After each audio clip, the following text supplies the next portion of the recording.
अस्सलाम वालेकुम। कैसे हैं आप सब? उम्मीद करती हूँ सब खैरियत से होंगे। अल्लाह ताला सबको अपनी हिफ्ज़ ईमान में रखें, हर तरह की परेशानी, बीमारियों और मुसीबतों से बचाएं।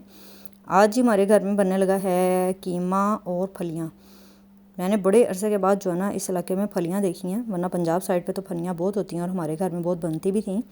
तो मुझे लगता है कि मैंने शादी के बाद जो है फ़र्स्ट टाइम जो है ना यहाँ फलियाँ देखी हैं। उस दिन हम मार्ट गए थे, वहाँ में मिल गई और मैं इतना खुश हुई और मैंने जल्दी से ले ली।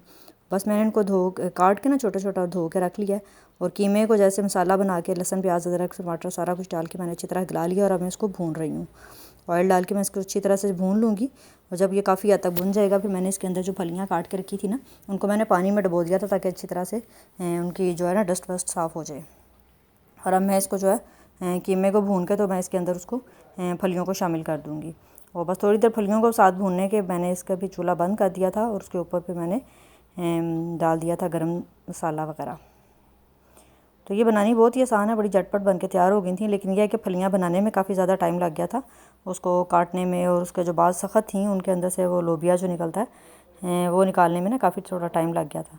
बाकी बहुत मज़ेदार सी ये रेसिपी थी और बड़ी जल्दी बन के तैयार हो गई थी और मैंने फ़र्स्ट टाइम बनाई है जब से मेरे बच्चे हुए हैं। मुझे नहीं याद कि मैंने कभी खाई हो। शादी से पहले अम्मी बनाती थी और मैं खाती थी, मुझे बहुत पसंद थी। हमारे घर में तकरीबन सबको ही पसंद थी। तो इस साइड पे ना फलियाँ मोंगरे वगैरह मुझे नहीं मिलते, शकरकंदी ऐसी चीज़ें बहुत कम होती हैं। लेकिन मार्ट में मुझे शकरकंदी भी नज़र आ गई और मैं तो इतना खुश हुई, मैंने जल्दी से वो भी ले ली फिर।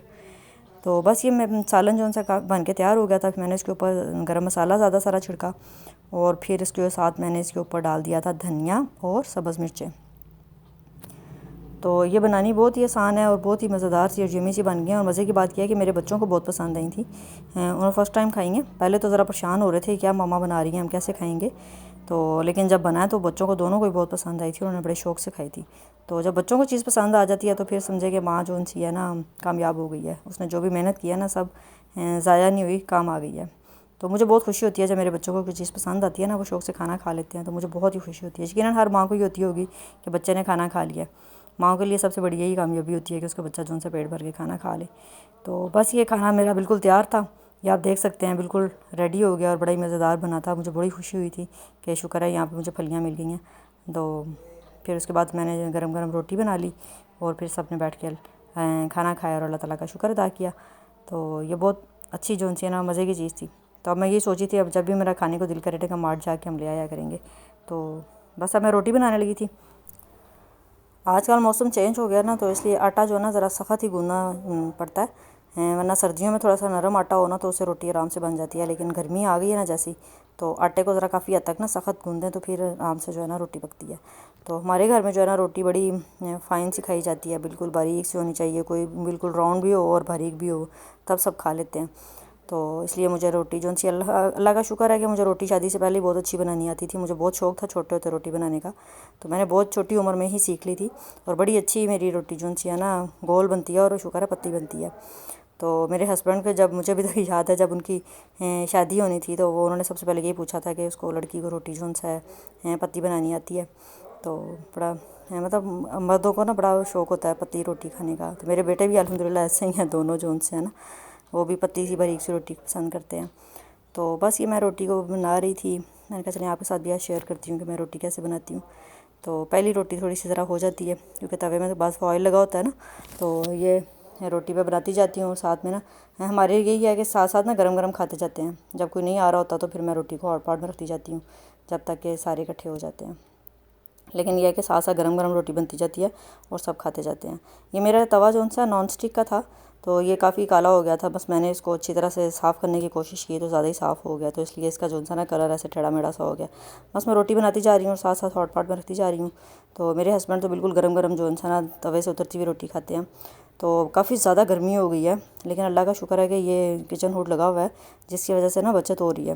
वरना तो हमारा किचन जो सा ना थोड़ा छोटा भी है और बिल्कुल लाउंज में अंदर ही है, मतलब बेडरूम भी साथ ही है। तो वरना पूरा घर जो सा ना बहुत गर्म हो जाता है और ख़ास तौर पे ये अलमारी जो सी है ना इस पर बहुत ज़्यादा ऑयल हो जाता है।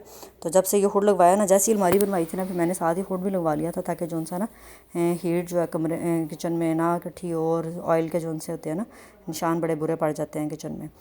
तो आप बताएं किस किस को चाय खाना खाने के बाद चाय पीने की आदत है? हमारे घर में तो जो है ना मेरे हस्बैंड को बहुत आदत है, खाने के बाद चाय ज़रूर पीनी होती है। बस उनका साथ देते हुए मैं भी पी लेती हूँ। पहले तो मैं पूरा कप भर के पीती थी, लेकिन अब मैंने काफ़ी कम कर दिया, मैं सिर्फ 2 घूंट पीती हूँ वो भी कभी कभी, लेकिन नाश्ते में मैं चाय ज़रूर पीती हूँ। नाश्ते में मुझे जब तक चाय ना पीऊँ मेरा दिन ही नहीं गुजरता। तो ये रात का टाइम चाय बन रही थी, मैंने कहा चलें आपके साथ भी शेयर करती हूँ, पूछती हूँ आप भी मुझे बताएं किसके घर में जो सा खाना खाने के बाद चाय पीने का रवाज है। तो बस चाय को जितनी अच्छी तरह से फेंटी लगाते हैं ना उतनी अच्छी ये बन जाती है। बस पवा पकड़ के मैं उसको अच्छी तरह ऊपर नीचे करती रहती हूँ। खूब जब अच्छी तरह फेंट लेती हूँ तो फिर जो है ना चाय का मज़ेदार सा कलर भी निकल आता है और बहुत टेस्टी बन जाती है, कड़क चाय बनती है। तो बस ये था मेरे आज का किचन का काम। ये मार्ट से मैंने लिया, स्कूप लिया, बच्चे आइसक्रीम लाते हैं, स्कूप नहीं था तो काफ़ी जो ना हो रहा था कि हमारे पास स्कूप नहीं है, तो मैंने कहा चलो ये ले लेते हैं। तो बाकी ग्रोसरी जो सी होती है वही होती है हर घर की, दाल चावल चीनी आटा सब्ज़ी जो भी होता है वो तो हर घर में एक ही होता है। जो कुछ नई चीज़ें थी मैंने कहा चलो मैं आपके साथ शेयर करती हूँ। ये मैंने लिया, ये काफ़ी टाइम से हमें इसकी ज़रूरत महसूस हो रही थी। बहरहाल ये काफ़ी अच्छी प्राइस में जो मिल गया। और साथ में मैंने लिया था कोकोनट से मुझे बात याद आ गई कि ये बच्चों को बड़ा पसंद है दोनों को, तो मुझे भी अच्छा लगता है। लेकिन एक टाइम ऐसा था जब मुझे बहुत अच्छा लगता था, जब मेरा फर्स्ट बेबी होने वाला था ना तो मुझे कोकोनट खाने का इतना दिल करता था। और मैंने जो सा ना फिर मेरे हस्बैंड ने मुझे ला के दे देने करने और मैं उसको ना बहुत शौक़ से खाती थी। तो बहुत ज़्यादा तकरीबन मैंने खाया, आम बहुत खाए थे और कोकोनट बहुत ज़्यादा खाया था उस टाइम में ना। तो जब मेरा बेबी पैदा हुआ ना माशाल्लाह वो इतना खूबसूरत गोरा चिट्टा और बहुत ही प्यारा सा ना खूबसूरत बेबी माशाल्लाह अल्हम्दुलिल्लाह। तो लेकिन बेबी तो सबके खूबसूरत होते हैं, प्यारे होते हैं। माँ को तो अपना बच्चा, हर माँ को अपना बच्चा बहुत प्यारा लगता है। लेकिन ये वैसे मैं एक आपको टिप बता रही हूँ कि जो माएँ होती हैं ना प्रेगनेंसी में कोकोनट का ज़्यादा इस्तेमाल करती हैं ना तो उनके बच्चे बहुत ही खूबसूरत और गोरे चिट्टे प्यारे प्यारे से पैदा होते हैं। तो ये एक मज़ेदार सी टिप थी, मैंने कहा चलें आपके साथ भी शेयर करती हूँ। शादी के बाद तो सब मुझसे पूछते थे, मतलब बेबी की पैदाइश के बाद ना, कि क्या खाती थी तुम जो इतना प्यारा तुम्हारा बेबी है। तो मैंने कहा इतना ख़ास तो कुछ नहीं खाया, बस कोकोनट ही खाया। फिर पता चला जी कोकोनट खाने से जो था ना बच्चे बहुत खूबसूरत पैदा होते हैं। तो बस ये मैंने तरबूज लिए थे वहाँ से, और आम खुली दुकान की निस्बत ना यहाँ से तरबूज बहुत हमें सस्ते मिल गए थे। बाज़ार में तो जो बाहर खुले होते हैं ना वो तो बहुत ही महंगे दे रहे थे। तो बस फिर हमने तरबूज ले लिए काफ़ी सारे, शुक्र अल्हम्दुलिल्लाह के बहुत अच्छे मीठे लाल निकले थे। और साथ में ये आलू बुखारे की चटनी ली जो बहुत स्पेशल वहाँ पे चटनी होती है, तो ये बहुत मज़ेदार होती है, बनी बनाई मिल जाती है, घर में मेहनत नहीं करनी पड़ती। तो ये मुझे बहुत अच्छी लगी, जब मैं जाती हूँ ना ये चटनी ज़रूर ले लेती हूँ साथ में। और साथ ही मैंने बड़ी ख़ास अपने लिए चीज़ ली, मुझे बड़े अरसे से इस क्वेश्चन का शौक़ हो रहा था कि मैं लूँगी, लेकिन मैं फिर इसकी प्राइस देखते हुए छोड़ आती थी। लेकिन इस दफ़ा मैंने दिल बड़ा किया, मैंने कहा चलो ले ही लेते हैं, क्या हो जाएगा। शौक़ पूरा करने के लिए इंसान कुछ भी कर सकता है। बहरहाल ये सारे इसके ऊपर सितारे लगे हुए हैं, छोटे छोटे स्टार्स लगे हुए हैं। तो ये वो ऊपर भी एक स्टार बना हुआ है बड़ा सारा। बस इसको बैठ के जो भी बैठता है ना अपनी मर्ज़ी से कलर चेंज कर रहा है, कोई येलो कर रहा है, कोई ब्लैक कर रहा है। बस ये थी मेरी छोटी सी शॉपिंग, पसंद आए तो सब्सक्राइब कर दें। मिलते हैं कल, अल्लाह हाफिज़।